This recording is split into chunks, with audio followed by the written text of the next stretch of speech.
धकरा धरती। लोग कह रहा था कि इसको तो मुद्दा नहीं पता है, ई का चुनाव लड़ेगा। मुद्दा मेंस समझा नहीं। ऐसा मास्टर स्ट्रोक मारा है ना कि लोगों को समझ में नहीं आ रहा है अब कि करे तो करे क्या और बोले तो बोले क्या। पवन सिंह नाम नहीं, जिस लोकसभा सीट का हमने अपने जीवन में कभी नाम तक नहीं सुना था, ऐसी सीट खोज के लाया है बंदा। काट काट के चुनाव लड़े, सॉरी काराकाट से चुनाव लड़ेगा। वैसे मान लो कि अगर पवन सिंह काराकाट सीट से जीत जाते हैं तो सबसे पहला काम क्या करेंगे? सबसे पहले गले में बीजेपी का पट्टा पहनेंगे।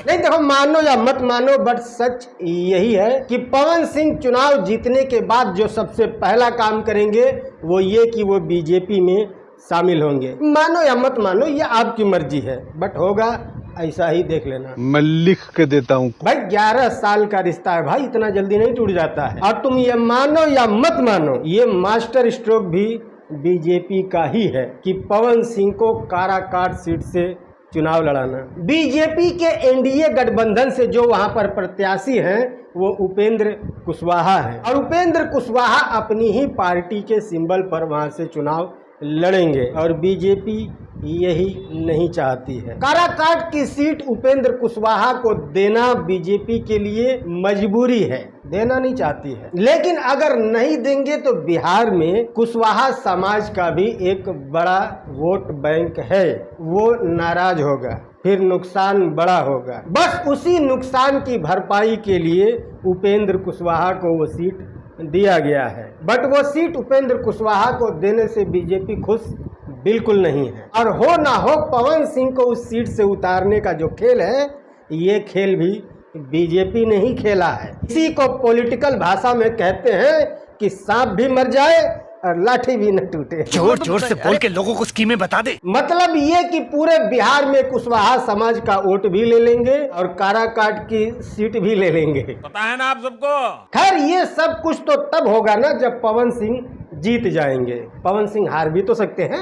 अब आए ना लाइन पे। अब वो निरहुआ जितना पावरफुल तो है नहीं कि विधि के लिखे हुए विधान को मिटा देंगे। कि मुझे हराने वाला कोई पैदा नहीं हुआ। ये समस्या है रे, क्या बोलने का। तो अगर एक अनुमानित आंकड़ा निकाले तो काराकाट की सीट पर रिजल्ट क्या रहेगा? तो देखो, उस सीट पर ना डायरेक्ट आरजेडी मैदान में है और ना ही डायरेक्ट बीजेपी मैदान में है। बीजेपी के एनडीए गठबंधन से उपेंद्र कुशवाहा की पार्टी से उपेंद्र कुशवाहा खुद ही है, और इंडिया गठबंधन ने CPI-ML ऐसे करके एक पार्टी है, उस पार्टी से राजा राम सिंह मैदान में है। तो ऐसे में अगर देखा जाए तो पवन सिंह के सामने कोई बहुत बड़ी चुनौती नहीं है। लेकिन हाँ, इतना आसान भी नहीं है। उपेंद्र कुशवाहा पहले वहां से सांसद रह चुके हैं और वो मंत्री भी रह चुके हैं, तो लड़ाई तगड़ी तो होगी। बाकी इंडिया गठबंधन की तरफ से जो राजा राम सिंह है, उस सीट पर पवन सिंह के आने से पहले तक ये प्रत्याशी ठीक थे, वो उपेंद्र कुशवाहा को टक्कर दे सकते थे। बट पवन सिंह के आने के बाद मुझे लगता है कि इस सीट पर आरजेडी को खुद ही ताल ठोकना चाहिए। मैं 100% कहता हूं कि आरजेडी ये सीट निकाल लेगी। CPI-ML को आप कोई और सीट दे दीजिए, और इस सीट पर आरजेडी को चाहिए कि कोई यादव प्रत्याशी खड़ा करे।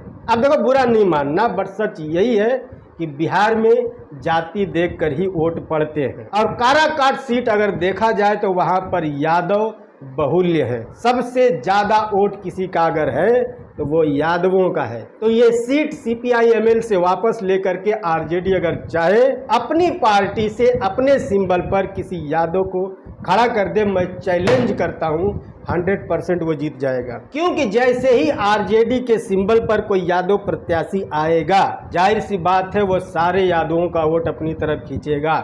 उसके अलावा लगभग 1.5 लाख मुस्लिम भी हैं, MOI समीकरण वो भी चलता है बिहार में, वो भी यादव प्रत्याशी खींचेगा, और बाकी के जो वोट हैं वो दोनों में बटेंगे, उपेंद्र कुशवाहा और पवन सिंह में। तो बहुत आसानी से आरजेडी पार्टी का यादव प्रत्याशी जीत जाएगा। पवन सिंह उस सीट पर गए हैं तो किसका वोट काटेंगे? किसका काटेंगे? बीजेपी का। और बीजेपी की तरफ से कौन है? उपेंद्र कुशवाहा। दोनों के वोट बढ़ जाएंगे और आरजेडी वाला बाजी मार लेगा। वक्त है, बदला जा सकता है ना। मस्त प्लान है। क्या मस्त प्लान है। लेकिन एक बात और भी है कि अगर आरजेडी ने ऐसा किया, मैं ये भी दावा करता हूं कि पवन सिंह तुरंत अपना नाम वहां से वापस ले लेंगे। तुरंत ले लेंगे, ठीक है।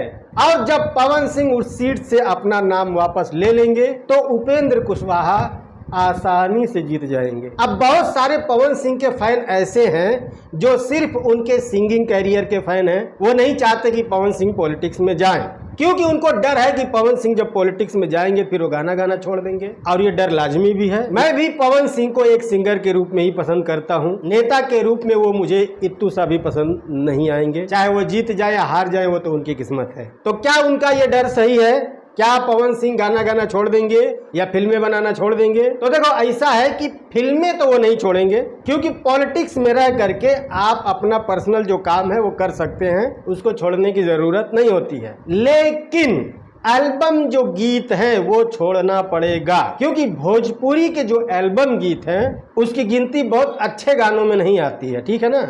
जिस भी पार्टी में आप जाएंगे वो पार्टी कभी भी आपको भोजपुरी में एल्बम गीत तो गाने नहीं देगी। लाइक निरहुआ को देख लो, वो भी एल्बम गीत गाते थे पहले, बीजेपी में गए, बीजेपी ने रोक दिया, नहीं गा सकते हो।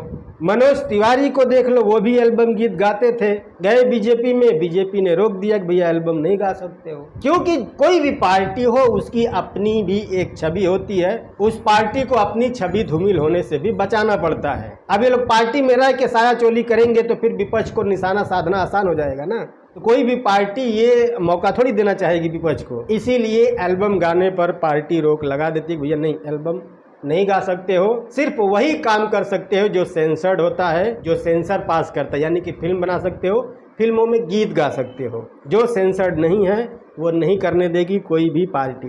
अब आपके मन में ये सवाल आ सकता है कि पवन सिंह तो निर्दल हैं, उनको किस पार्टी का प्रेशर होगा। तो इतना लंबा वीडियो देखने के बाद भी अगर आपके मन में ये सवाल आ रहा है तो फिर इसके आगे क्या ही बोलूं मैं। ये तो जा रहे यार तू कुछ सोच। पवन सिंह आज भी बीजेपी के ही कैंडिडेट हैं, आप मानो या मत मानो। 11 साल का रिश्ता इतनी आसानी से नहीं टूटता है, ठीक है। जो लोग भी पवन सिंह के सिंगिंग कैरियर के फैन हैं उनके लिए ये बुरी खबर जरूर है, वो एल्बम गीत नहीं गा पाएंगे। हाँ, कोई धार्मिक गीत हुआ जैसे छठ का गीत हो गया या नवरात्रि का या भजन हो गया कोई, तो इस टाइप का गीत वो गाएंगे, इस पर कोई नहीं रोक पाएगा उनको। लेकिन बाकी ये जो डांस वांस वाला जो गाना होता है, लाइक डीजे वीजे में बजाने वाला, ऐसे गीत वो नहीं गा पाएंगे, इस पर रोक लग जाएगी। हाँ, फिल्मों में उनका गाना आप जरूर सुन पाएंगे। तो फिल्मों के गाने कितने ही चलते हैं वो तो आपको पता ही है। तो ये मेरी राय थी, आप अपनी राय भी कमेंट में लिख सकते हैं। और अगर आप काराकाट सीट से हैं तो भैया आप बताइए कमेंट में क्या माहौल है, हम भी जाने। बाकी वीडियो पसंद आया तो लाइक कर दीजिएगा, पसंद नहीं आया तो डिसलाइक भी कर सकते हो, नो प्रॉब्लम। फेसबुक पे अगर आप देख रहे हैं ये वीडियो तो शेयर जरूर कीजिएगा। मिलते हैं अगली वीडियो में, तब तक के लिए बाय।